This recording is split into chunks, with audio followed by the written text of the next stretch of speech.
Tov, shalom uvracha. Ça fait plaisir de vous retrouver, certes en petit comité, mais Baruch Hashem, il vaut mieux ça que rien.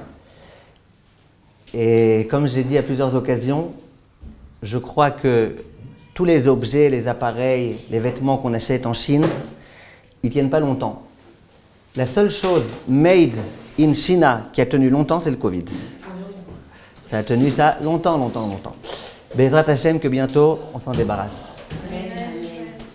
Je voulais aussi, Bezrat Hashem, dédier ce cours, Irfoua Shelema, Irfoua Tanefesh, Irfoua Tagouf, de Jackie Yaakov Ben Rena, et pour la réussite dans tous les domaines, Shlom Bayit, réussite dans tout, de Rena Ingrid Bat Jocelyne Brouria, et Bezrat Hashem, qu'on n'entende que des bonnes nouvelles. Je voulais enfin, dans nos introductions, remercier Shaili pour ses bons gâteaux qu'elle a préparés Shabbat. Et je peux vous dire, bientôt vous allez faire des shidduchim, si vous n'avez pas déjà commencé. On va vous demander des numéros de rabbanim qui peuvent appeler pour avoir des renseignements. Alors si vous voulez des bons renseignements, moi je pourrais dire sur vous, d'abord que vous avez toujours des questions, des réponses extra, des sources extra aussi. Deuxièmement, je pourrais dire que vos gâteaux, ils sont géniaux.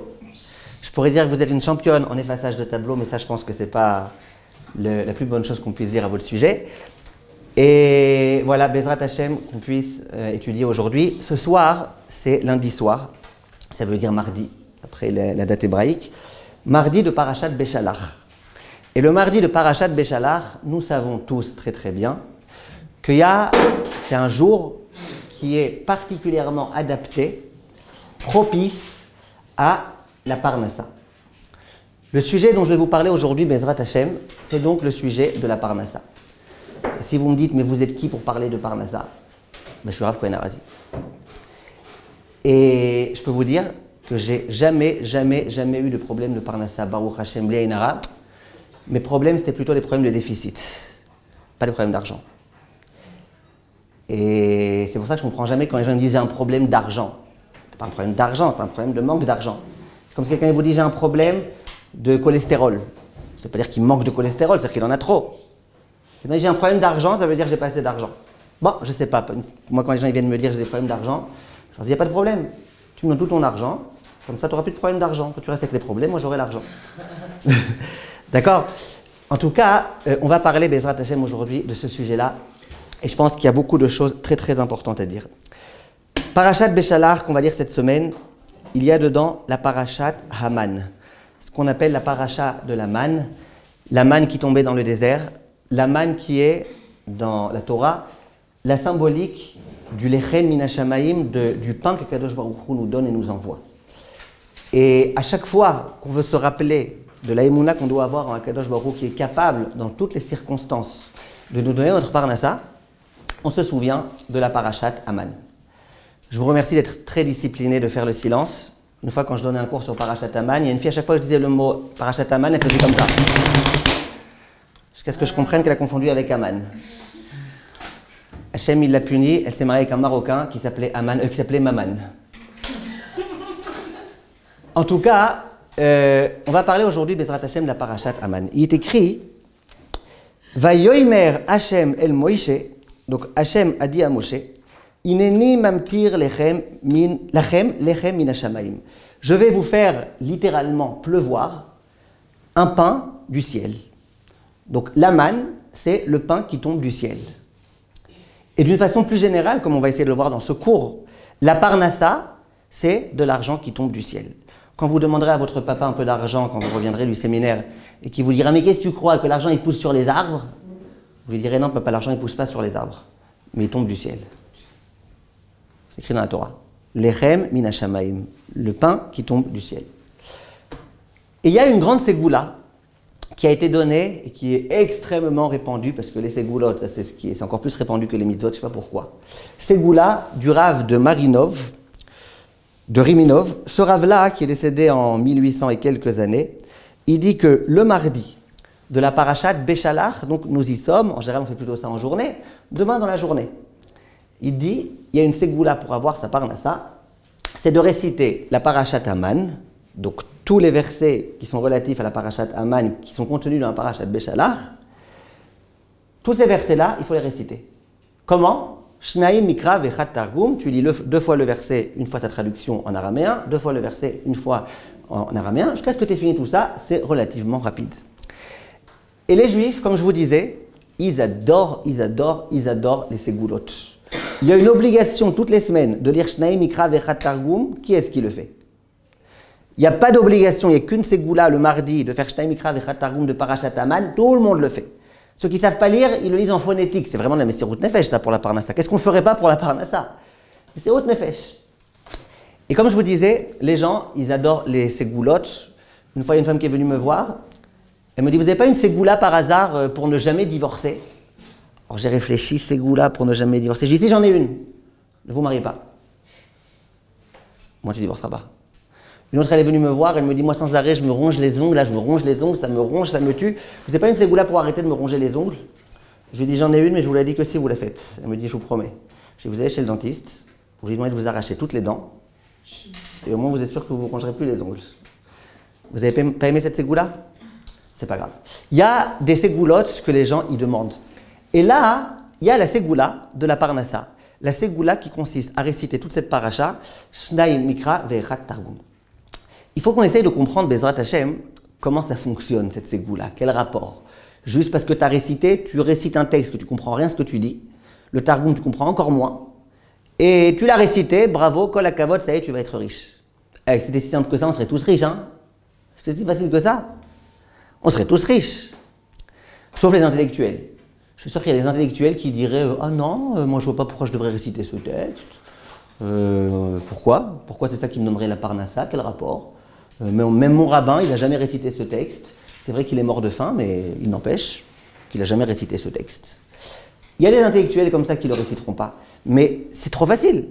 Tu lis ce texte-là, ça y est, tu as la Parnassa. Je vais vous faire un scoop.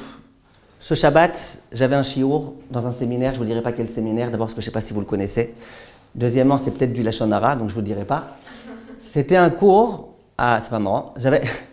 C'était un cours que je devais donner à 13h30.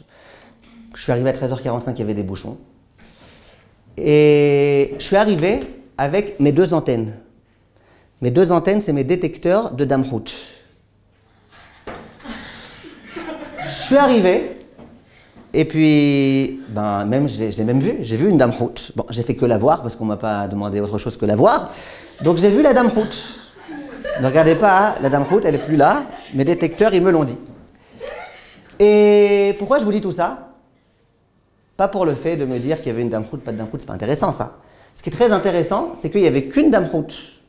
Si c'était si simple que ça, la Parnassa, eh ben on serait tous avec 4 Damrout dans la poche. Ouais, tu veux une petite Damrout, tiens, tenez que votre arabe une petite Damrout pour vos enfants, tenez une pour...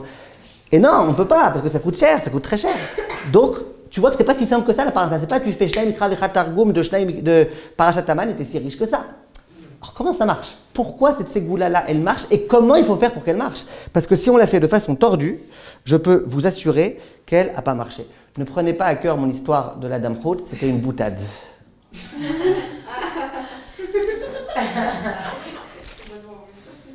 Quelles sont les sources les plus antiques que nous avons? Parce que lui, je vous ai dit, c'est un rav de 1815. Quelles sont les sources les plus antiques que nous avons de cette histoire que Parashat Aman, c'est une ségoula? Alors, celle qui est la professionnelle des sources, c'est Shaili. C'est pas pour rien qu'elle a atterri dans ce séminaire. Ah, on me donne des notes en plus, Razak.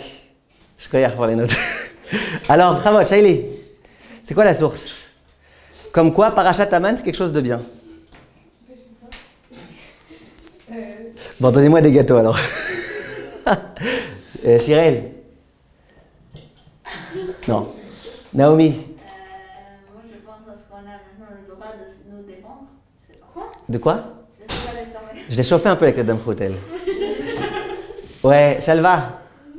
Il y a écrit dans le Shulchan Aruch, Siman Aleph Saïf E. Donc Siman Aleph, tout le début du Shulchan Aruch. Tu ne peux pas espérer plus avant que le Shulchan Aruch que Aleph. D'accord? Ça veut dire que les halachot dont mon livre il parle, le livre sur le lever et le coucher, c'est des halachot qui parlent de Siman Aleph, Siman Bet, Siman Bet, tout le début du Shulchan Aruch. Là-bas, il y a une halacha. Non, je ne sais pas si je l'écris là-bas, cette halakha-là, parce que sinon, vous êtes censé avoir lu le livre et le connaître par cœur. Je ne sais pas si c'est écrit, mais il y a écrit dans Shulchan Aruch, Tov Lomar Parashat Ha'akeda ou Parashat Aman. C'est bien de lire la parashat à Akeda, donc le sacrifice d'Yitzhak, et la parashat Aman. Quand est-ce que c'est bien? Tous les jours, puisque c'est un Shulchan Aruch qui parle de ce qu'on doit faire tous les jours. Donc tous les jours, c'est bien de lire la parashat à Akeda et la parashat Haman. Pourquoi la parashat Haman? Vient le Chafetz Chaim ici et il nous donne des instructions et des explications très très importantes pour essayer un petit peu de sortir de la conception de la Ségoula qui veut rien dire et pour comprendre que c'est beaucoup plus qu'une Ségoula. Mishnah Berurah il dit comme ça.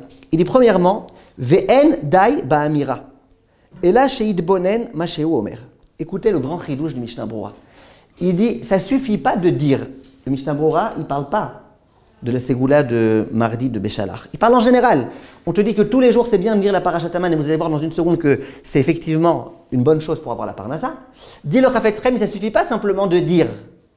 Il faut comprendre ce que tu dis. Il faut intégrer ce que tu dis. Parce que si tu dis sans rien comprendre, étudie, au bout d'un moment, tu vas en avoir marre. Mishnah Berurah, Chafetz Chaim. C'est comme si je dis à quelqu'un vient me voir, il ne me disait pas un conseil pour renforcer ma émouna en Hachem. Alors je lui dis, bah oui, dis chaque jour 1000 fois, je crois en Dieu, je crois en Dieu, je crois en Dieu, je crois en Dieu, je crois en Dieu, je crois en Dieu, je crois en Dieu, je ne vais pas vous le faire pendant 1000 fois sinon on va finir le cours. Dis-le chaque jour 1000 fois. Maintenant, l'autre imbécile, au lieu de le dire, il l'a écrit. Donc écrire 1000 fois, ça prend beaucoup plus de temps. Et il a écrit tous les jours, 1000 fois, je crois en Dieu, je crois en Dieu, je crois en Dieu, je crois en Dieu, je crois en Dieu. Finalement, ça s'est mal fini. Au lieu d'écrire je crois en Dieu, il a écrit je mets une croix sur Dieu. Il a cru que c'était Yeshua, genre, il a besoin d'une croix pour être Dieu. Donc, faut pas écrire des choses qui te saoulent, qui veulent rien dire, qui n'ont aucune signification pour toi, et tu continues. Non, qu'est-ce qu'il faut? Il faut impérativement comprendre ce qu'on dit. Comprendre c'est quoi la leçon de la parashat Haman, premièrement. Deuxièmement, vient le Chafetz Chaim, et il nous dit c'est quoi le but de la parashat Haman? Kedei sheya'amin, il faut qu'il croie. Chez Kol Mezonotav Ba'in Be'ashgacha Pratit, que toute la parnassa, elle vient Be'ashgacha Pratit. Ça veut dire qu'Akadosh Baruch Hu, il décide pour tout un chacun combien il recevra exactement et combien il ne recevra pas. Et ce qu'Hachem a décidé, c'est ce qui s'accomplira. Comment on sait? Kedirtiv, dans la parashat Haman, que vous allez lire demain, il est écrit Amarbe lo ha'edif ve'amamait lo yachsir. Ça veut dire quoi? Celui qui en a pris plus, qui s'est dit on ne sait jamais, va savoir, peut-être demain Hachem va nous faire une crampe. Il a mis le double dans ses poches. Le lendemain, il avait exactement la même quantité. Magie. Celui qui en avait moins, il avait pris moins, je ne sais pas, il s'était trompé dans son calcul, il était un peu fatigué, il n'avait pas les nerfs, il avait quand même. Ça veut dire qu'il y avait l'obligation d'aller ramasser la manne, mais ce qui était prévu, c'est ce qu'on obtenait. Rien de plus. Et après, il dit Léorot, chez En Ribouy Aishtadlut, Mo'il Meuma. Ça vient t'enseigner que le Ribouy Aishtadlut, faire un excès de Ishtadlut, ça ne sert à rien. Donc l'excès de Ishtadlut, ce n'est pas lui qui te donne la parnassa, ce n'est pas lui qui te donne la réussite. Et même si tu fais le tba et que tu prends plus et que tu mets dans ta poche, ça ne servira à rien. Je ne sais pas si vous connaissez cette histoire. Un jour, il y avait un arabe et un juif qui étaient dans une épicerie, c'était à l'époque de Hanouka. Et l'arabe, il voulait montrer aux juifs combien il était fort et combien il arrivait comme ça à faire des... Alors à un moment donné, sans que personne voit, il prend un beignet, tac, il le met dans sa poche. Après, il continue. Vous la connaissez? Non, moi, je connais. C'est pas grave, il y en a qui ne la connaissent pas? C'est un beignet sans huile, Après, il continue, et puis il en prend un autre, il le met dans sa poche. Après, quand l'autre il est en train de ne pas regarder le vendeur, tac, il en prend un autre, tac, il le met dans la poche de derrière, et puis il a réussi à voler ces 3 beignets. Il s'adresse aux Juifs, il dit, t'as vu nous, les Arabes, comment on est forts, hein? T'as vu 3 beignets, en plus c'est gros les beignets, 3 beignets, en plus il y a des odeurs, 3 beignets. Il s'est aperçu de rien. Le Juif, il dit, moi je suis plus fort que toi.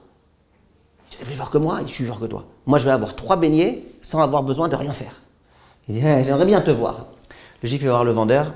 Il dit, monsieur, j'aimerais vous faire un tour de magie. Regardez, vous me donnez un beignet, vous allez voir, je vous fais un super tour de magie.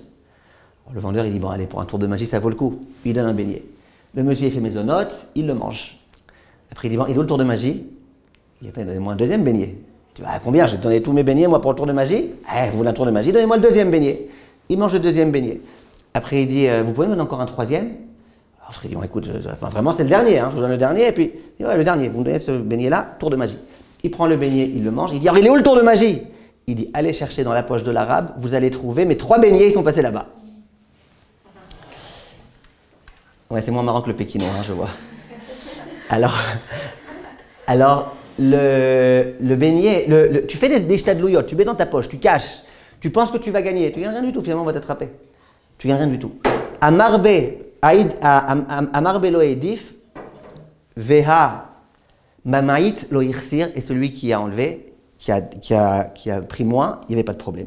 Et là vient le Chafetz Chaim et il dit, veita be Yerushalmi, il est écrit dans le Yerushalmi, dans le Talmud de Jérusalem. Brachot, kola omer parashat Aman, toute personne qui dit la parashat Aman, muftach lo shelo itma'atu mezonotav, il est sûr qu'il ne fera pas faillite.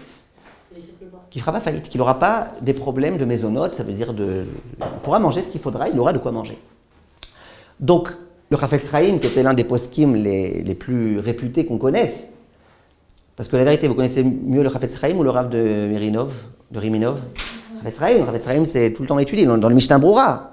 Tout début, tu commences à étudier Mishnah Brura, Siman Aleph, tu arrives à ça. Donc tu vois que le Chafetz Chaim, déjà, il disait que quand Shulchan Aruch te dit qu'il faut réciter la parashat Aman, sache que c'est, lui, il n'emploie pas le mot Ségoula. Il dit, celui qui récite ça tous les jours en comprenant ce qu'il dit, il est sûr, c'est quoi le mot? Muftach lo shelo itma'atu mezonotav, il peut être sûr qu'il ne lui manquera pas de mezonot.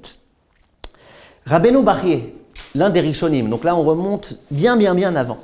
Rabbeinu Bachye, il écrit, je vous lis dans les mots, Bechaye, Kabbalah beyad chachamim, on a reçu de nos maîtres, qui kol haomer parashat Aman bechol yom, que toute personne qui récite la parashat Aman tous les jours, muftach lo shelo yavo le'olam lideh chisron mezonot, il peut être assuré qu'il lui manquera jamais les mésonotes, la parnassa dont il a besoin.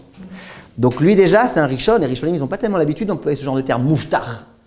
Et bien lui, il dit muftach, il peut être sûr qu'il lui manquera de rien. Ça, c'est un des Rishonim qui s'appelait Rabbeinu Bechaye. Il y a un autre Rishon qui s'appelait le Tashbetz. Le Tashbetz, il dit lui aussi au nom de Yerushalmi, Kol haomer parashat Aman bechol yom, toute personne qui récite la parashat Aman chaque jour, pas que le mardi de Béchalach, tous les jours, Muftach lo shelo itma'atu mezonotav, il peut être sûr qu'il ne lui manquera pas les mésonotes. Donc pour l'instant, il a fait un copier-coller du Yerushalmi. Et là, il rajoute 2 mots. Il dit Ve'ani arev. Et je suis garant. Tu veux un garant? Parce que peut-être que tu n'y crois pas tellement, peut-être pour toi ça ne va pas marcher, peut-être que le Tashbetz te dit, moi je me porte garant que si tu récites la parashat Aman tous les jours, eh ben il ne te manquera pas de mésonotes. Donc, en d'autres termes, vous avez une promesse du Tashbetz que si tous les jours vous lisez la parashat Aman, vous serez SDF. N'est-ce pas? C'est sans difficulté financière. SDF. Donc ça c'est le Rav, comment il s'appelle? Le Tashbetz. Donc on a ici des textes. Maintenant moi j'aimerais vous poser une question. D'abord vous avez remarqué que tous les Chachamim que j'ai cités maintenant, ils ne parlent pas de ces goûts-là. Il y en a un qui dit Kabbalah beyat Chachamim, on a reçu de nos maîtres. Il y en a qui disent, mais personne ne dit que c'est une ségoula. Mais plus que ça, tu vois que ces Chachamim-là, le Tashbetz et le Rabbeinu Bechaye, ils ont dit Kol Yom. Pourquoi Kol Yom? Dis-le une fois de temps en temps. Tous les jours. Le sport, tu fais pas du sport tous les jours, tu fais une fois de temps en temps, et puis voilà. Pourquoi tu as besoin tous les jours de réciter cette parashat Aman si tu veux être sûr qu'il n'y aura pas de problème? Il faut comprendre ce qui se passe ici. Et il faut comprendre aussi, c'est quoi cette ségoula qui nous attend demain. Pourquoi mardi? On sait très bien pourquoi mardi. Mardi, on sait que c'est le jour qui est propice à la bracha, 2 fois écrit le mot kitov. On sait que mardi, c'est un jour important. Pourquoi le mardi aussi? Parce qu'il savait très bien que s'il disait aux gens de faire ça tous les jours, ça ne serait plus une ségoula, ça serait une halakha, personne ne le ferait. Donc il a préféré dire un jour. Donc il a pris un jour. Mais pourquoi il y a un inyan de dire ça tous les jours? Et pourquoi quand on le dit tous les jours, on est sûr? Et pourquoi ce Rav-là aussi, il dit que même si tu ne peux pas dire tous les jours, tu n'es pas au niveau, mais que tu le dis de temps en temps, pourquoi ça peut marcher? Alors on va essayer, Bezrat Hashem, de réfléchir tout de suite à la parashat Aman. Qu'est-ce que la parashat Aman, elle vient nous enseigner? Qu'est-ce qu'elle vient nous enseigner? Le Taz, il dit, chez Ya'amin, chez Kol Mezonotav, Baim lo be'ashgacha milaila. Il dit, qu'est-ce qu'il y a de particulier avec la manne? Vous êtes d'accord que le Klal Israël il est dans le désert? Dans le désert, il n'y a que dalle, il n'y a rien à manger, il n'y a rien à boire. C'est l'endroit dans lequel, si on n'a pas pris avec soi de grandes provisions, on est embêté. Vous êtes d'accord avec moi? Tal, vous êtes d'accord avec moi? On est embêté. Qui est-ce qui peut s'imaginer qu'il va y avoir d'un coup de la manne qui va tomber du ciel, quelque chose comme on n'a jamais vu, avec en plus tous les miracles qu'il y avait tous les goûts que tu voulais, il y avait toutes les espèces que tu voulais, il y avait un truc d'impensable. Un pain, une espèce de pain, impensable en plus, il était facile à digérer. Il y avait tout ce qu'il fallait dans ce pain-là. Qui est-ce qui pouvait s'imaginer ça? Qui est-ce qui pouvait espérer ça? Eh bien, c'est ce qu'Akadosh Baruch Hu a fait. On était dans une situation difficile dans laquelle il n'y avait rien, et Hachem nous a donné. Vient le Taz et dit, quand tu récites cette paracha et que tu comprends ce qui se passe, eh ben, tu te rappelles de l'expression qui est écrite dans la Torah. Lechem min hashamayim, un pain qui t'a été donné du ciel. Franchement, entre nous, quand est-ce qu'on emploie le terme min hashamayim? Je vais vous dire, quand on entend qu'il y a une souffrance qui est arrivée à l'autre, on dit min hashamayim. On vient te voir, un tel il est très malade, min hashamayim. Un tel est devenu pauvre, min hashamayim. Un tel il a perdu ses parents, min hashamayim. Quand on vient te dire, toi ta maison elle a brûlé, quoi mon Dieu? C'est déjà plus min hashamayim. C'est déjà plus min hashamayim. Ouais, ah, je suis fort. C'est déjà plus. C'est déjà tombé plein de fois. Ah. C'est déjà plus min hashamayim. Là, c'est mon Dieu. Vous êtes d'accord avec moi? Oui. Maintenant, est-ce que ça vous arrive, si je vous dis par exemple, Tal, vous avez gagné au loto aujourd'hui, que vous me dites, ah, min hashamayim? Non, là c'est plutôt, ouais, c'est pas bien. On a l'impression que min hashamayim, c'est quand tu as une grande souffrance et que la seule chose qui peut te consoler, c'est de te dire que min hashamayim, tu dis min hashamayim. Viens ici, la Torah, elle te dit, mais non, le pain que tu reçois, la parnassa que tu as, c'est aussi min hashamayim. Nous, on a tendance, quand il y a des problèmes et des difficultés, à dire, bon, allez, min hashamayim, et quand tout va bien, kochiv otsem yadi, c'est moi qui ai réussi à faire. Ce pain-là qui est tombé min hashamayim, et qui symbolise la manne, qui symbolise la parnassa, ça vient te montrer que la parnassa que tu as, elle est min hashamayim. N'est-ce pas? Qu'est-ce que cette parashat Haman, elle vient aussi nous enseigner? Il est écrit, Ineni mamtir. Quand on nous parle de la manne, Akadosh Baruch Hu, il dit, je vais être mamtir lachem man. C'est quoi mamtir? Qui est-ce qui sait? Shirel, c'est quoi mamtir? C'est quoi matar? Moutar, c'est... Matar. Mem tetresh. Veten tal ou matar livracha. Générosé. Shaili. Veten tal ou matar livracha. C'est quoi? Je sais pas, c'est donner, la rosée. Voilà. Et matar, c'est la pluie. Tal, c'est la rosée. Matar, c'est la pluie, n'est-ce pas? Oui? Donc, c'est quoi? Ineni mamtir lachem. Ça veut dire, je vais vous faire pleuvoir littéralement de la manne. N'est-ce pas? Ça veut dire quoi que la manne, c'est comme de la pluie? Ça veut dire quoi? Eh bien, ça veut dire, dit Rachamim, que la pluie, tu peux être l'homme le plus riche du monde. Tu peux te servir des moyens les plus élaborés que tu veux. Pour faire en sorte qu'il y ait un peu plus de pluie ou qu'il y ait un petit peu moins de pluie, tu peux rien faire. Tu es le président des États-Unis, tu as tout l'argent, tu as tout. Vas-y, va décider qu'aujourd'hui il pleuve, alors qu'Hachem il a décidé qu'il ne pleuve pas. Aucune chance. La pluie, c'est bien une chose dont on comprend que c'est exactement décidé par Akadosh Baruch Hu combien il faut au moment où il faut. Parfois, tu as des endroits où, à un endroit, comme Marel dit, à un endroit il pleut, à l'autre endroit il ne pleut pas. C'est à 100 mètres de distance. Hachem a décidé que le champ d'un tel il serait irrigué, il pleut. Que le champ d'un tel il ne serait pas irrigué, il ne pleut pas. Donc, qu'est-ce que ça vient nous enseigner la pluie? Ça vient nous enseigner que la parnassa, qu'Akadosh Baruch Hu il nous la donne comme la pluie. À savoir, il nous la donne de façon mesurer exactement ce qu'on doit recevoir. Et tu peux faire toutes les ishtadlouyot du monde. C'est comme si tu fais de la ishtadlout pour qu'il y ait un petit peu plus de pluie qui tombe. Donc ça, c'est ineni mamtir lachem lechem min hashamayim. La parnassa qu'on reçoit, c'est comme la pluie. C'est pour ça que moi, quand je prie à Kadosh Baruch Hu qui me donne la parnassa, je dis Hachem, s'il te plaît, envoie-moi des billets. Pas des pièces, ça risque de faire mal. Hein? En plus, ça fait moins de bruit. D'accord? Donc, et en plus, les billets, c'est un peu plus cher. Oui. D'accord. Là, vous faites comme si les jets de doute, ça servait un peu à rien. Mais Non, si... non. J'ai pas dit que ça ne servait à rien. Je te dis que tu peux faire tous les jets de doute que tu veux. Ah. Tout dépendra d'Hachem, genre comme la pluie. Sauf que, je suis désolée, il y a quelqu'un qui fait. C'est les jets de doute, quelqu'un qui Qu'il y a une entreprise et quelqu'un qui a rien, bah, l'autre il va gagner plus. Non, alors là, si vous posez une question de l'un, il va gagner plus, ça, il faut faire un cours beaucoup plus long. On n'aura pas le temps maintenant de parler de tout ça, de c'est quoi bitachon. Elle est quand même hyper importante. La ishtadlout, elle est importante parce qu'Hachem, il a décidé qu'il fallait faire de la ishtadlout. Ça veut dire que c'est pas ma ishtadlout qui me rapporte un sou de plus. Ma ishtadlout, elle me permet de... Ça veut dire, ma ishtadlout, c'est comme si par exemple j'ai un champ et que je décide de ne pas le couvrir. Je décide de le laisser découvert pour que la pluie, elle puisse tomber dessus. Ça, c'est ma ishtadlout. Maintenant, combien il y aura de plus, c'est Hachem qui décide. Oui, c'est sûr que l'effort il dépend de nous, qu'après la sortir de l'effort, ça dépend de quel, c'est sûr. Mais l'effort, il a quand même il conserve une certaine importance. D'accord. L'effort, il a une importance, il est très important. Hachem, il nous a obligés, depuis que Adam Arishon il a commis sa faute, Hachem nous a obligés de faire de la ishtadlout. Et il faut la faire, la ishtadlout. Si quelqu'un dit, moi je ne fais pas de ishtadlout, Hachem lui dira, tu ne fais pas de ishtadlout, tu n'as pas de parnassa. Ça, je suis d'accord avec vous. Quand je dis, tu peux faire autant que tu veux, ça veut dire, tu n'auras pas plus que ce qu'Hachem a décidé, même si tu fais des heures sup. Une fois que tu as fait le minimum de ishtadlout nécessaire, c'est un cours très important, ça, si vous voulez qu'on en parle beaucoup plus Barichout. C'est quoi exactement le yachas de ishtadlout à parnassa? Mais là, on n'a pas de temps. Oui. Mais c'est pas forcément qu'on fait plus d'ishtadlout qu'on aura plus parce qu'on dit que on a confiance en Hachem et moins on a voilà. la faire. Voilà. Donc, très bien. Vous êtes d'accord avec moi? En fait, d'accord. l'ishtadlout, c'est il doit y avoir ça dépend autant de ta confiance d'ishtadlout en Hachem. que autant de confiance. Non, plus de confiance et moins. Voilà. C'est ça. Regardez, ça c'est un très long cours pour expliquer pourquoi plus tu as de confiance, moins tu as besoin de faire de la ishtadlout. Si vous voulez, on y reviendra. Mais en tous les cas, aujourd'hui, je voulais vous parler donc de ce point-là. La Gemara dans Ta'anit d'Afret, elle dit Man de yaïf chaye, yaïf maisonné. Celui qui donne la vie, il donne les maisonnotes, ça veut dire il donne la parnassa.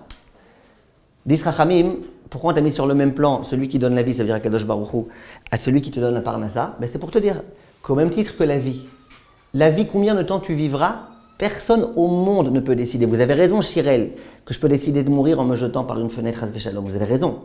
Mais personne ne peut décider, même si je suis l'homme le plus riche du monde, je peux me payer les meilleurs médecins du monde, si Hachem a décidé que je meurs tel jour, je mourrai tel jour.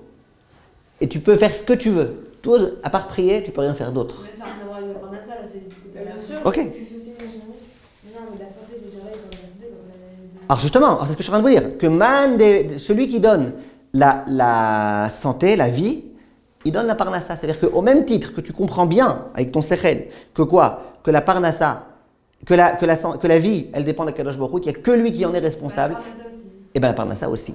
Et Chachamim, ils disent un peu plus que ça. Vous savez que Parashat Béchalach, il y a une coutume, on avait parlé la semaine dernière, qui consiste à donner un petit peu de nourriture aux oiseaux. Il demande, Chachamim, c'est quoi le lien entre les oiseaux et la parnassa et pourquoi de donner ça peut aider? Ben, dis Chachamim, vous avez déjà vu un oiseau manger? Picorer? Il fait comme ça. Dès qu'il a posé. Non! Ça s'appelle la lourdeur, cette fois-ci.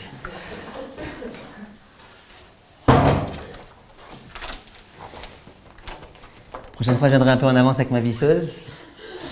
D'accord? Et puis, vous avez déjà remarqué? Après, il te regarde comme ça, l'oiseau.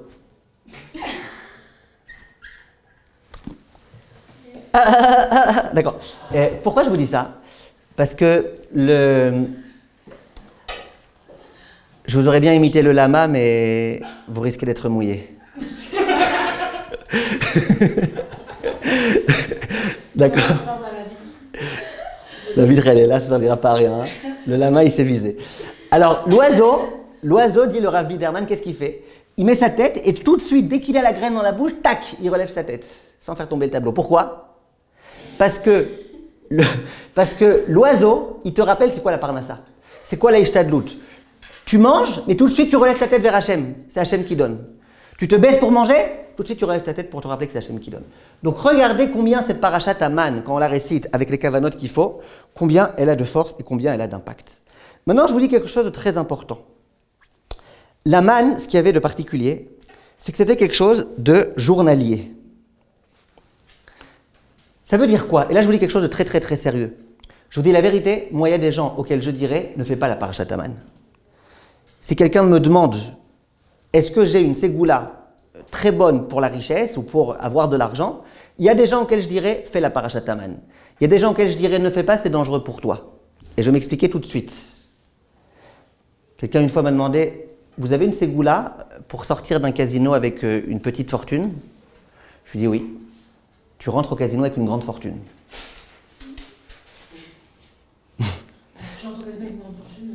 Si tu tu rentres avec une grande fortune, tu sortiras avec une petite fortune. D'accord. Aujourd'hui, je vais vous demander de faire des efforts intellectuels difficiles pour essayer de comprendre les blagues avant 3 heures après le cours. Parce que l'autre avec son pékinois l'autre fois, je ne l'oublierai pas. Mais je peux rien dire. L'autre fois, elle m'a offert de la dame route d'Oriane, je ne l'oublierai pas. Alors regardez, ça c'est le principe c'est le principe de quoi, j'ai oublié? Rappelez-moi. Oui, il y a des gens auxquels je dirais, attention, c'est pas une bonne ségoula. Quelqu'un m'a demandé une fois, vous avez une ségoula pour s'appauvrir? Je dis, qu'est-ce qui t'arrive? Il dit, ouais, c'est pour ma belle-mère. Alors, c'est quoi? Il y a des gens, à mon avis, c'est pas une bonne ségoula, c'est une ségoula mauvaise, une ségoula pour s'appauvrir. Pourquoi? C'est quoi la parashat Aman? La parashat Aman, c'est chaque jour, les Bnei Israël y descendaient, ils prenaient ce qu'il leur fallait pour aujourd'hui, ni pour demain, ni pour après-demain, ni les économies, ni le compte d'épargne, ni le crédit lyonnais, ni rien. Ils mettaient ce qu'ils avaient dans leur assiette, ils mangeaient, et qu'est-ce qu'il y aura demain? Je tabarre chez Molad. Hein? Voilà, donc c'est pour ça que je dis, quand tu viens faire Zarmat à Parashat Aman, est-ce que vraiment tu veux faire la Parashat Aman? Est-ce que tu veux vraiment être un juif de la manne? Un juif qui dit, moi je m'inquiète pas, moi j'ai de quoi vivre aujourd'hui, je suis heureux, c'est pas peine de s'inquiéter. Ou est-ce que non? Ou est-ce que tu veux avoir 1 million là, déjà tout prêt?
Alors, il est écrit, celui qui a créé le jour, il a créé la parnassa de ce jour. Mikan aya Rabbi Lazar Amodai Omer, Kol mi sheyesh lo ma yochal hayom, veomer ma ochal lemachar, areze mechusar amana. Ça veut dire quoi? Ça veut dire, celui qui a de quoi manger aujourd'hui et qui s'inquiète pour demain, c'est quelqu'un qui manque de émouna. Question. Pourquoi? Vous avez compris la phrase encore une fois? On dit celui qui a créé le jour, il a créé la parnassa, oui? Donc si aujourd'hui tu as ta parnassa et que tu t'inquiètes pour demain, c'est que tu manques de émouna. Tu crois que genre demain Hachem il va te donner un jour sans te donner de parnassa. Question. Pourquoi on ne dit pas plus simplement celui qui s'inquiète pour demain, il manque de émouna? On ne dit pas ça. On dit celui qui a aujourd'hui de quoi manger. Il a de quoi manger aujourd'hui et il s'inquiète pour demain, il manque de émouna. On aurait dû parler plus clairement. Vous comprenez la question? Le problème, c'est pas qu'aujourd'hui il est, le problème c'est qu'il s'inquiète pour demain. Oui, mais Alors qu'est-ce que vous dites? Si aujourd'hui il n'a pas et qu'il s'inquiète pour demain, là c'est pas qu'il manque de émouna, c'est que c'est un réaliste. Non, mais si un jour, le jour même, il voit de façon dévoilée qu'Hachem lui donne, il ne peut pas se permettre de douter pour le lendemain alors qu'il a une preuve réelle. Très bien, j'entends ce que vous dites, mais il y a des mefarshim qui vont dire autre chose. Ils vont dire c'est quoi le problème? Le problème, c'est qu'il est aujourd'hui sans soi un problème. Ça veut dire quoi? Écoutez bien. Ça veut dire, qu'est-ce que tu crois? Que la nourriture que tu as aujourd'hui, bon, ce que j'ai aujourd'hui, je l'ai, ça, je l'ai. Demain, il faut commencer à s'inquiéter. Pourquoi tu crois que ce que tu as aujourd'hui, ce n'est pas le fruit d'une inquiétude d'Akadosh Baruch Hu qui s'est préoccupé de te donner? C'est-à-dire quoi aujourd'hui j'ai? Demain, je ne sais pas, mais aujourd'hui au moins j'ai. Ça veut dire quoi aujourd'hui au moins j'ai? Aujourd'hui, tu n'as pas. Aujourd'hui, tu as parce qu'Hachem il a donné. En une seconde, Hachem il peut te le prendre. Donc, ton sentiment que, ça va, ce que j'ai dans le compte en banque, j'ai. Mon inquiétude, c'est ce que j'ai pas. Alors là, on te rassure. Et on te dit, même ce que tu as, sache que tu l'as pas. Tu l'as parce qu'Hachem il a essayé de te le donner. Et ce même Hachem qui te l'a donné, il te donnera demain. Donc celui qui vit avec le sentiment, aujourd'hui j'ai, ça, aujourd'hui au moins je peux dormir tranquille, j'ai. Demain, c'est la galère. Et bien celui-là, on lui dira que non, qu'il ne comprend pas qu'il a un problème. Depuis le départ, il n'a pas compris ce qu'il fallait. Il y a un jeune homme qui ne trouvait pas à se marier. Il avait déjà un certain âge. Quand je dis jeune homme, c'était au moment où il a commencé les shidduchim. Là, il avait déjà un certain âge. Et il ne trouvait toujours pas à se marier. Le Chafetz Chaim, un jour, il lui a dit, dis-moi, pourquoi tu n'essayes pas de te marier? Qu'est-ce qu'il y a? Il dit, non, moi, je ne suis pas très exigeant. Je veux juste me marier avec une fille dont ses parents vont me prendre en charge pendant 5 ans après le mariage. Alors le Chafetz Chaim lui dit, ah ouais, ça a 5 ans. Tu ne trouves pas que tu exagères? Il dit, non, moi je veux pouvoir pendant 5 ans, au moins être sûr que je suis tranquille. Alors le Chafetz Chaim lui dit, ok, d'accord. Et après 5 ans, quoi, tu meurs? Il dit, non, après 5 ans, c'est plus la peine qu'il m'aide. Il dit, non, qu'est-ce qui va se passer après 5 ans? Il dit, après 5 ans, Hachem Ya'azor. Alors Hachem dit, ah, après 5 ans, Hachem Ya'azor. Et pendant ces 5 ans, Hachem Lo Ya'azor. Tu as besoin que ton beau-père il t'aide, genre Hachem lui peut pas t'aider. Et nous, on ne se rend pas compte de ça. Nous, on ne se rend pas compte que c'est un vrai problème. Si Hachem il t'aidera dans 5 ans, il peut t'aider aussi maintenant. Pourquoi tu as besoin de te reposer sur quelqu'un d'autre quand Hachem va pouvoir t'aider? Il y a une autre histoire. Quelqu'un est venu voir le Rav Eliaou Loupian. Et il lui a dit, Kvod Harav, moi je veux quitter la yeshiva. Alors le Rav il lui dit pourquoi? C'est un élève brillant qui pouvait vraiment grandir en Torah, en Yirat Shamayim. Et pourquoi? Il lui a dit, regardez Kvod Harav, j'ai 18 ans. Bientôt, je vais me marier. Après, je vais avoir des enfants. Après, ça peut plus être des enfants, ça va être une colonie de vacances. Et il faut bien que je les nourrisse. Il faut bien que je m'occupe d'eux. Il faut bien que... Alors Rav Loupian, il a regardé comme ça. Il lui a dit, ah d'accord, donc déjà, Saha, tu sais que tu vivras pendant encore au moins 15 ans, là, le temps d'avoir cette colonie de vacances. Donc déjà, tu sais que tu vivras, c'est bien. Moi, je ne sais pas si je vivrai dans 15 ans, mais toi, tu sais très bien, Saha. Il dit, après, tu sais que tu vas réussir à te marier. Tu sais combien il y a de gens qui ont voulu se marier, qui n'ont pas trouvé? Ah, Saha. Tu vas avoir des enfants, bien sûr. Les enfants, c'est dans les choux, ceux qu'on les trouve. Donc, tu iras acheter des choux à Machane Yehuda Torah des enfants.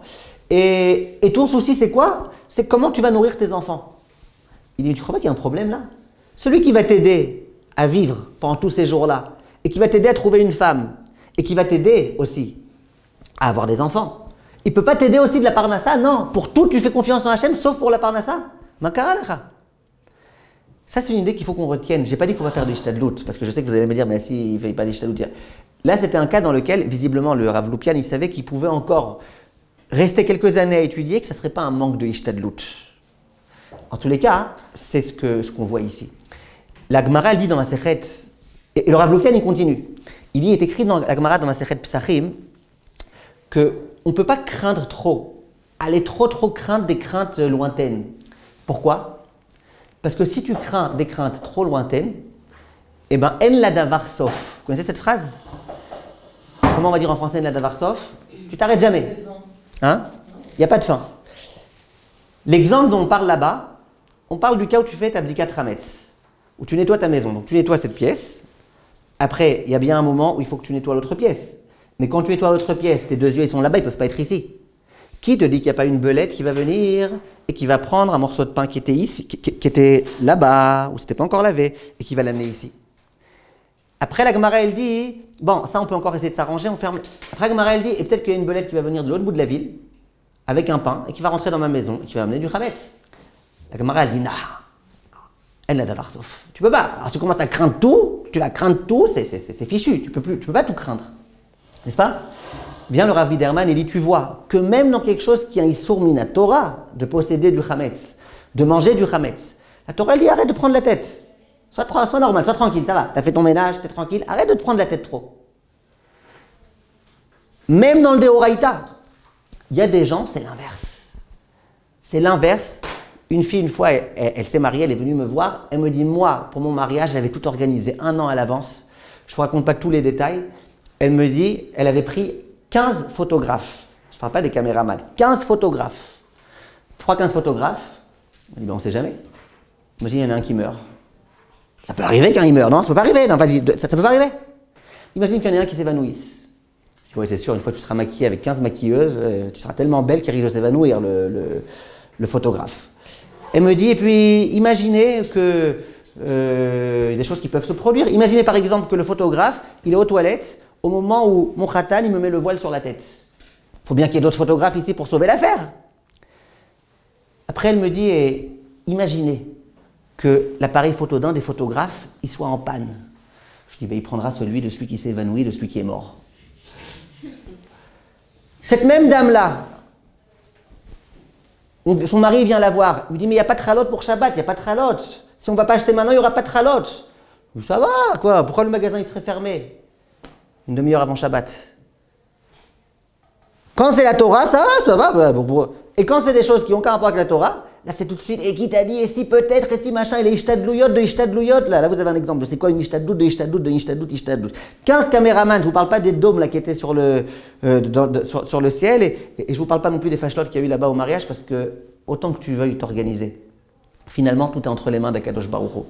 Pour vous dire en un mot, c'était à un endroit, il y avait une choupa, c'était énorme l'endroit, et le microphone il ne marchait pas. Ça veut dire qu'il y avait le rav qui était sous la choupa en train de faire la bracha. Moi, j'étais d'Afka là-bas pour faire une bracha. J'ai une voix très très forte, mais pas pour aussi forte que ça. Et il y avait un des rabbanim qui était avec le pied sur le micro. T'entendais bah, ça marchait, ça marchait pas, ça marchait, ça marchait pas, ça marchait, ça marchait pas. À tout organiser avec 15 appareils photo. Je sais pas combien de dômes là en haut qui nous camératisaient. Mais par contre, le micro, on n'entendait pas. Les gens, ils sont trop rocheshim, ils font trop de ishtadlouyot, ils n'acceptent pas de se mettre entre les mains d'Akadosh Baruch Hu. Et ce qu'il faut, principalement, c'est réussir à se mettre entre les mains d'Akadosh Baruch Hu. Maintenant, autre chose que je veux vous dire, que la Parashat Aman, elle nous enseigne, c'est que le juif, il doit croire à l'impossible. Ça veut dire quoi, il doit croire à l'impossible? Ça veut dire que le passouk qui dit dans Parashat Dvarim, Akadosh Baruch Hu, il t'a amené dans le désert, et il a fait en sorte que tu aies faim. Et là-bas, il t'a donné la manne. Les mannes, odiacha kilo ala lechem levado yichya adam ki alkol motza pi yichya adam. Vient le natif. Et il dit pourquoi Hachem a besoin de faire tout ça? On nous a amenés dans le désert et de faire qu'on est très faim, qu'on commence à s'angoisser d'où on va manger. Et d'un coup, Hachem, la manne va arriver. Pourquoi tout ça? Pourquoi tout ce cinéma? Vient le natif et il donne une leçon très très très belle. Il dit qu'Akadosh Baruch Hu, il a voulu donner au clan d'Israël une leçon pour toutes les générations. C'est quoi cette leçon? C'est que même quand tu es dans un désert où il n'y a rien à manger, d'après les lois de la nature, même quand tu es dans un endroit où tu vois que c'est fichu, il n'y a rien, même là-bas, Akadosh Baruch Hu, il peut t'envoyer du lechem min hashamayim. Et après, il finit avec des mots très très forts, le natif. Il dit Vezeu toelet nifla bime agalut. Il dit de savoir ça, c'est quelque chose qui va nous aider énormément. Où ça? Pendant la galoute. Quand on est en galoute, dans des endroits dans lesquels on est rejeté, dans lesquels on est persécuté, dans lesquels on nous met des étoiles jaunes sur nos vêtements pour dire vous, aucun rapport. Dans ces endroits-là, aucune chance. Comment on va s'en sortir? Et bien dans ces moments-là, on se rappelle du message de la manne et on se rappelle qu'Akadosh Baruch Hu, il peut tout faire. Alors comment ça fonctionne? Jusque-là, on a expliqué des très belles choses. C'est quoi la manne? En quoi c'est la émouna? Mais comment ça fonctionne? Comment ça fonctionne? Comment? Parce que j'ai cette émouna, Akadosh Baruch Hu, il donne. Alors là, c'est, je pense, la partie la plus importante à comprendre. Tous les chachamim, ils disent tous, si je commence à en citer un, je devrais en citer 3000, donc je ne peux pas. Tous les chachamim, ils disent que Akadosh Baruch Hu, il a créé le monde pour nous donner. Il veut nous donner. Celui qui a créé la vie, il a créé la parnassa. Celui qui t'a créé un jour, il t'a créé la parnassa. Hachem, il veut donner. Parfois, il y a une chose qui bloque. Qu'est-ce qui bloque la parnassa? C'est quand tu manques de Emouna. En termes très concrets, quand tu viens voir Hachem, tu commences à lui donner des conseils. Hachem, il vient te voir. Il te dit, Laziz, j'ai envie de te donner maintenant beaucoup d'argent. Toi, tu lui dis, ouais, mais Hachem, tu peux me donner, s'il te plaît, en euros, pas en dollars. En ce moment, ce qui paraît le dollar, c'est... Hachem, je t'en prie, vas-y, donne-moi en euros. Non, mais donne-moi vite aussi, tout d'un coup. Tu donnes des conseils à Hachem. Il était prêt à te donner, il voulait te donner. Toi, les conseils, vas-y, donne-moi là, donne-moi dans tel compte, donne-moi ceci, donne-moi... Quand tu donnes des conseils à Kadosh Baruch Hu, ou pire encore, que tu ne crois pas à Kadosh Baruch Hu, ou que tu crois que c'est tes efforts qui t'amènent la parnassa, ou que c'est ton rendez-vous qui t'amène la parnassa, ou que c'est le beau sourire que tu as fait au patron pour que tu trouves grâce à ses yeux qui te donne la parnassa, ça bloque complètement la parnassa. Quand au contraire, on fait preuve de Emouna et qu'on dit à Hachem, nous savons que c'est toi qui nous donnes la parnassa et que nous nous remettons entre ses mains, là, les tuyaux, ils sont complètement ouverts et là, la parnassa, elle peut venir. Ça, Chachamim, il l'enseigne vraiment beaucoup de fois. Et j'aimerais vous dire quelque chose. Une fois, il y avait une ville dans laquelle il y avait eu une pandémie. Et le médecin, il essayait d'aider les gens qui étaient malades. Mais le pire est arrivé, le médecin lui-même est tombé malade. Il était presque mourant, il ne pouvait rien faire. Donc c'était une ville dans laquelle il n'y avait qu'un médecin. Le médecin, il a attrapé lui aussi l'espèce de corona de l'époque. Et ils étaient très embêtés. Ils ont fait une ishtadlout. Ils ont fait venir un médecin de l'extérieur, d'une autre ville. Donc vous imaginez, il arrivait avec son masque, avec ses gants, avec son uniforme en plastique et tout. Et il commence à s'occuper de tous les malades qu'il y avait. Allez, il commence à s'occuper du premier, il commence à s'occuper du deuxième, il commence à s'occuper.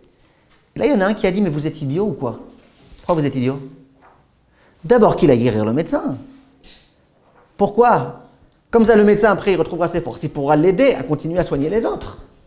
Pourquoi vous vous occupez de tout un chacun? Occupez-vous du médecin. Il y aura le double médecin. Il y aura le double de vies qui seront sauvées. Dis Rachamim, il ne faut pas perdre du temps avec les choses qui ne sont pas nécessaires. Qu'est-ce qui est vraiment nécessaire? C'est qui ici le médecin? Qui est-ce qui nous emmène vraiment la parnassa? C'est la Emouna Akadosh Baruch Hu. Et ça, il ne faut jamais, jamais, jamais l'oublier. Il y a un Orach Chaim Akadosh, et on va devoir s'arrêter après, Bezrat Hashem, un Orach Chaim Akadosh qui dit quelque chose de très très intéressant, je vous le dis en deux mots, vraiment en deux mots, parce qu'il est long, il est beau à étudier ce Orach Chaim. Il dit comme ça, au moment où les Bnei Israël sont arrivés devant la mer Rouge, c'est aussi la paracha de la semaine, qu'est-ce qui se passe? Moshe Rabbeinu, il se met à crier, n'est-ce pas? Qu'est-ce qu'il dit à Hachem? Hachem, qu'est-ce qu'on fait? Hachem, sauve-nous. À ce moment-là, qu'est-ce qui se passe? Hachem, il dit, Matitsa Kelai, pourquoi tu pries maintenant? Pourquoi tu pries? C'est pas le moment de prier maintenant, il y a des moments pour prier, des moments pour pas prier. Daber el Bnei Israël ve'Isaou. Donne l'ordre au Bnei Israël qui traverse la mer Rouge. Vient le Orach Chaim Akadosh, il pose une question que vous toutes vous êtes en train de vous poser. Ça veut dire quoi? C'est pas le moment de prier. Quand le juif il est dans une souffrance, il n'y a pas mieux que prier. Hachem dit non, il ne faut pas prier maintenant. Ah, maintenant, il ne faut pas prier. Alors qu'est-ce qu'il faut faire? Vous comprenez la question? On a l'impression qu'Hachem il reproche à Moshe, qu'est-ce que tu pries? Maintenant, ce n'est pas le moment de prier. Mais. Hein? Agir, ok, alors agir, mais il y a la mer, en face. Mais c'est la Emouna justement, c'est la non, il devait faire Quoi, il était censé avoir la Emouna que la mer allait s'ouvrir en deux? Peut-être que. Non. Peut-être que sa Emouna, ça aurait été de retourner en arrière et de réussir à vaincre les Égyptiens en leur criant dessus. Bah, il devait essayer de faire ça à l'autre en marchant et après. Vient le Orach Chaim Akadosh, écoutez bien, c'est un Orach Chaim Akadosh, ça c'est de l'or ce Orach Chaim Akadosh, écoutez bien ce qu'il dit. Il dit comme ça, il dit, Akadosh Baruch Hu, il a créé le monde avec deux forces. La force qui s'appelle Amidat Adin, ça veut dire quoi? La rigueur. Et Midat Arachamim, ça veut dire la miséricorde. Vous êtes d'accord avec moi? Vous êtes d'accord avec moi? C'est pas grave. Vous êtes d'accord avec moi? Maintenant, comment Akadosh Baruch Hu il peut faire du bien à l'être humain? Quand l'homme, il attire la Midat Arachamim, Hachem il peut faire du bien. Quand l'homme, Chazve Shalom, il attire la Midat Adin, Hachem il dit, je suis bloqué. Parce que c'est comme ça qu'Hachem a créé le monde. Il a créé le monde que Hachem il donne quand il y a de la miséricorde dans le monde. Comment on fait pour attirer la miséricorde? L'accomplissement des mitzvot et des maasim tovim. Comment on fait Chazve Shalom pour s'attirer les ennuis? En faisant des averot. Vient le Orach Chaim Akadosh et il dit comme ça. Les Bnei Israël, ils sont arrivés face à la mer. Et il y avait un grand problème. Les anges, ils ont commencé à s'adresser à Akadosh Baruch Hu. Et ils ont dit, il n'y a pas de raison qu'on fasse du favoritisme. Il n'y a pas de raison qu'on sauve les Juifs et pas les Égyptiens. Pourquoi? Les Juifs, ils font de la Avodah-Zara, les Égyptiens, ils font de la Avodah-Zara. Aucune différence. Kif, kif, bourrico. Les deux, c'est les mêmes. Les Juifs, ils font ceci, les Égyptiens, ils font cela. Donc, il n'y a pas de raison. Et là, Hachem, il était embêté, Kaviachol. Pourquoi il était embêté? Parce qu'il voulait nous sauver, parce qu'il savait que nous, ce n'était pas de notre propre gré qu'on était arrivé là où on en était arrivé, au même tête Sha'ar et Touma, qu'on était tellement impurs, ce n'était pas notre propre gré. Donc Hachem, il voulait nous sauver, mais il ne pouvait pas. Pourquoi? Parce qu'il y avait de la Midat Adin dans le monde. Les Juifs qui font Avodah Zara, Gilo et Arayot, Shfichut Damim, toutes ces avérotes-là, je ne sais pas exactement ce qu'il y avait à cet endroit-là, peut-être que. Mais en tout cas, ils étaient complètement impurs, les Juifs à ce moment-là. Hachem, il dit, je veux bien vous ouvrir la mer, je suis empêché, je peux rien, je peux pas faire, je peux pas, je suis empêché, je peux pas. Midat Adin, il y a la Midat Adin dans le monde, je peux pas. Moshe, il prie. Hein?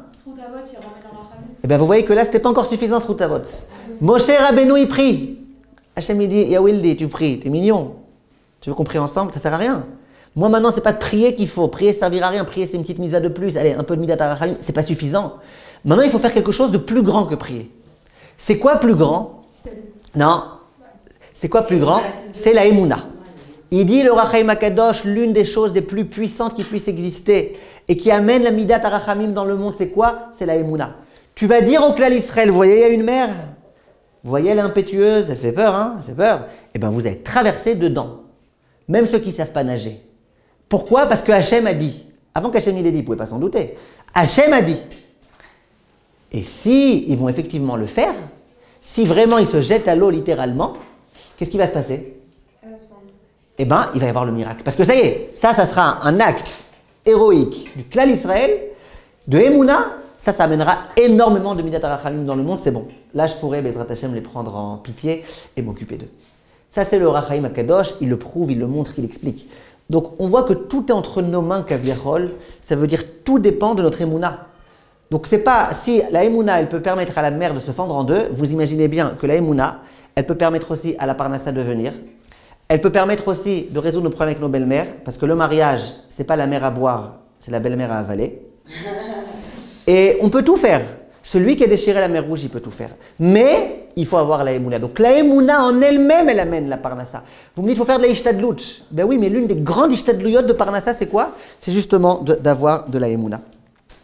Je termine, s'il vous plaît, en vous disant quelques petits points. Le premier petit point, c'est que si on a bien compris ce que je suis en train de vous dire maintenant, qu'est-ce qui ressort? Il ressort que Parashat Aman, ce n'est pas une ségoula complètement idiote, tu récites et tu as la bracha. On n'est pas des idiots. Les juifs, c'est sûrement pas un peuple d'idiots. S'il y a une ségoula, c'est qu'il y a un sens à cette ségoula. Au passage, il y a une ségoula. Vous savez quoi la ségoula pour ne pas faire de cauchemar la nuit? Ah, ça je ne connaissais pas. La ségoula qu'on dit en général pour ne pas faire de cauchemar la nuit. Fais Kriyat Shema à la mita. D'accord? Maintenant, moi j'ai dit, mais c'est pas une ségoula, c'est une tfila. Tu vas dormir en disant Yehi Ratson, s'il te plaît Hachem, Shelo Yaviluni, Chalomot Raim, Verurim Raim. C'est une tfila. Pourquoi tu as besoin d'appeler ça une ségoula? C'est une tfila. Il y a écrit celui qui fait Birkat Amazon, c'est une parnassa qu'il aura Bezrat Hachem, une ségoula qu'il aura la parnassa. Ben, c'est normal, c'est une prière. Dans ton Birkat Amazon, tu demandes Shelo Yarsar Lanou, tu demandes. Pourquoi on a besoin de transformer des choses logiques en ségoulottes qui sont, j'allais dire, un peu métaphysiques? Tout est lié à l'Emouna. Tout est à l'Emouna, à la Bakasha, à la demande. Maintenant, écoutez bien, celui qui va oser demain faire la Parashat Aman, alors qu'il travaille dans le Forex, à mon avis, il se moque de Dieu, il se moque de lui-même. Une fois, j'ai dit à quelqu'un, quand tu fais Parashat Aman, ta ségoula, tu crois que c'est Dieu qui va te donner finalement la Parnassa ou c'est la ségoula qui va te donner la Parnassa? Moitié-moitié. Je dis, mais attends, mais c'est Parashat Aman, c'est pas Superman. Il croit qu'il va y avoir des miracles, lui. Superman. Non, Parashat Aman. Maintenant, l'homme, il travaille dans le Forex. Une fois, j'ai dit à quelqu'un, mais tu travailles dans le Forex, mais tout l'argent que tu as dans ton porte-monnaie, c'est un argent qui n'est pas cachère. Il me dit, bah ouais, c'est pour ça qu'on appelle un porte-monnaie en hébreu arnaque. Hein? Ouais, un porte-monnaie en hébreu s'appelle arnaque. D'accord? Ok, tout son arnaque, c'est de l'arnaque. Qu'est-ce que tu veux? Mais lui, il fait la Birkat Aman, il a fait beaucoup de kavana. Il faut faire Shnaim Mikra Vechat Targum, lui il fait Shmonim Pa'am Mea Targum. Et qu'est-ce qu'il croit? Il croit que quoi? Que ça y est, il va réciter, ça va marcher. L'autre, il sort en chidour. Une fois, il y a une fille qui sort en chidour avec un garçon. Et elle était très non, moi il me faut, pas n'importe qui. Elle sort en chidour avec un garçon. Elle lui dit, moi j'ai 3 questions à poser avant qu'on commence vraiment sérieusement le chidour. Est-ce que tu as une Mercedes? Lui il dit, oh que non. Ok. Est-ce que tu as un appart? Oh que non. Combien t'es payé? Il dit 0. Elle lui dit, ok, alors rentre chez ta mère. Lui dit à la fille, mais non, j'ai pas de Mercedes, j'ai 3 Ferrari. J'ai pas d'appart, j'ai 4 villas. Et je suis payé 0 parce que moi je suis le PDG, rentre-toi chez ta mère. Quoi? Elle l'a cherché, la fille. Tu crois que voilà, celui qui va te donner la parnassa, c'est le chidour, tu vas faire quelque chose tordu et tu vas réussir. Non, si tu fais tordu, tu réussiras rien du tout. Maintenant, je finis juste, s'il vous plaît, une minute. Je finis juste avec un tout petit dernier point que je veux vraiment avoir fini avant de vous laisser. Après, vous me posez vos questions, s'il vous plaît. Je finis avec un dernier point. On a posé la question. On dit, pourquoi il faut tous les jours? Pourquoi tous les jours? Allez, fais-le une fois de temps en temps et puis voilà. Pourquoi ces Chachamim là, ils disent, fais-le tous les jours? Eh bien, je vais vous dire. La Emouna, c'est l'oxygène du juif. Pourquoi tu respires aujourd'hui? Tu as déjà respiré hier? C'est l'oxygène. Vous avez pris vos douches aujourd'hui? Les antennes boutargues? Ouais, c'est bon, il n'y a pas de mauvaise odeur. Vous avez pris vos douches? Ah, mais vous les avez déjà pris hier, pourquoi vous les avez reprises aujourd'hui? Parce que tous les jours, il faut se laver, sinon on pue. N'est-ce pas? Oui ou non? C'est pas d'accord avec moi. Oui. Pourquoi vous avez mangé aujourd'hui? Vous avez déjà mangé hier? Oui, mais il faut remanger, sinon on va avoir un peu faim. D'accord. Vient vient la Torah. Oui, écoutez bien, vient la Torah et nous dit que la Emouna, c'est notre oxygène. Et que naturellement, de la même façon que naturellement quand on ne mange pas, on a tendance à avoir faim, de la même façon quand on ne travaille pas notre émouna, on a tendance à la perdre. Et ça, c'est un passouk dans la paracha de la semaine. Vous vous rappelez de ce qui s'est passé avec Moshe Rabbeinu et Amalek? Quand Moshe Rabbeinu levait ses mains, qu'est-ce qui se passait? Amalek qui perdait, le Ham Israël gagnait. Et quand Moshe Rabbeinu ne levait pas les mains, Chas v'Shalom, c'était Amalek qui l'emportait. Viens Chachamim me disent, mais attends, il y a une façon en hébreu de dire baisser les bras. Il y a lever les bras et il y a baisser les bras. Pourquoi on ne dit pas quand Moshe Rabbeinu baisser les bras? Eh bien, on perdait. Viennent Chachamim et disent quelque chose de très très très très beau. C'est quoi lever les bras? Lever les bras, c'est montrer à tout le monde. C'est Hachem qui nous aide. C'est Hachem qui nous aide. Vous croyez-vous que c'est vous, en faisant la guerre, qui réussissez à vaincre? C'est Hachem qui nous aide. Levez vos yeux vers le ciel. Regardez que c'est le ciel. C'est pour ça que les Juifs sont toujours comme ça. Toujours, ils se rappellent d'Akadosh Baruch Hu. Et c'est ça que ça sert le déodorant d'ailleurs. Non? Ok. Le Akadosh Baruch Hu, le Juif, il est comme ça. Maintenant, écoutez bien. Si Moshe Rabbeinu, il ne fait pas comme ça, mais juste, il arrête de faire comme ça, qu'est-ce qui se passe? Eh bien, on perd la Emouna. Ça veut dire que c'est pas par défaut on a de la Emouna. Après, si vraiment on fait des bêtises, on va perdre la Emouna. Et sinon, on a un haut degré de Emouna. Non, c'est que tu lèves tes bras, tu te rappelles d'Akadosh Baruch Hu, tu respires l'oxygène de la Emouna, tu as de la Emouna. Si jamais tu lâches un petit peu, eh ben, tout le cas Israël il perd en Emouna, Amalek il peut nous vaincre. Donc tous les jours, c'est un minimum ça, tous les jours, quand on dit de réciter à Parashat Aman, si c'est trop long, en plus c'est pas bien que je t'ai mis Targum, juste une fois. Si on ne peut pas rester à Parashat Aman toujours, c'est pas grave. Mais ce qu'il faut, c'est tous les jours travailler notre Emouna. Et tous les jours se rappeler de ces évidences. Ce que je vous ai dit aujourd'hui, c'était hyper évident. Tout était évident. Aucun chidouche, il y a des petits chidouchim sympathiques comme ça, mais il n'y a aucun chidouche. Et pourtant, on a besoin de se répéter ça tous les jours, et tous les jours, et tous les jours. Et quand ça ne va pas, il faut se répéter ça. Et Min Shamaim, c'est pas que quand il y a du mal qui arrive à l'autre, quand il y a du mal qui nous arrive aussi, il faut dire Min Shamaim. Tout ça, c'est des choses qu'il faut travailler, Bezrat Hashem. Voilà, Bezrat Hashem, qu'on ait le trou d'avoir la parasha, et j'espère qu'après tout ça, vous n'oublierez pas demain de faire la Ségoula avec tout votre cœur de la parasha Aman. Vous avez une question? Oui, je disais, il y a des gens dans le forêt, c'est pas mal, même si leur... Les gens de forêt, c'est quoi? Ils réussissent, même si leur business, c'est pas... Ok, ils réussissent. À nouveau, vous posez la même question que tout à l'heure. Vous posez la même question que tout à l'heure. Vous dites, on voit que celui qui travaille et qui a un super poste, il gagne plus d'argent que l'autre. C'est une bonne question. Je ne peux pas vous répondre tout de suite sur le pied levé. C'est une question de Emouna qui met plein de choses en... Vous voyez, ce n'est pas une question sur le pied levé. Donc on est d'accord, ils vont avoir la part de salam, ils vont avoir un manque dans autre chose. Ils vont avoir quoi? Un manque dans autre chose. Évidemment. Évidemment. Et le bonheur, ils ne l'auront pas dans tous les cas. Et on ne peut pas être heureux quand on vole les gens, quand on arnaque les gens. Baruch Hashem, Hashem nous a donné une âme qui ne peut pas être heureuse quand on arnaque les autres. Tu peux être goy, tu peux être non-juif, ne pas avoir de Torah.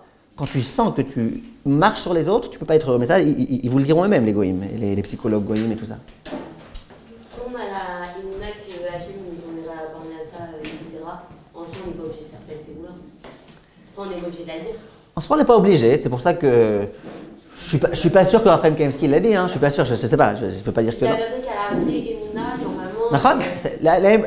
Il vaut mieux avoir, écoutez Chirel, il vaut mieux avoir beaucoup de Emouna et pas faire cette ségoula que faire cette ségoula et pas avoir de Emouna, c'est sûr.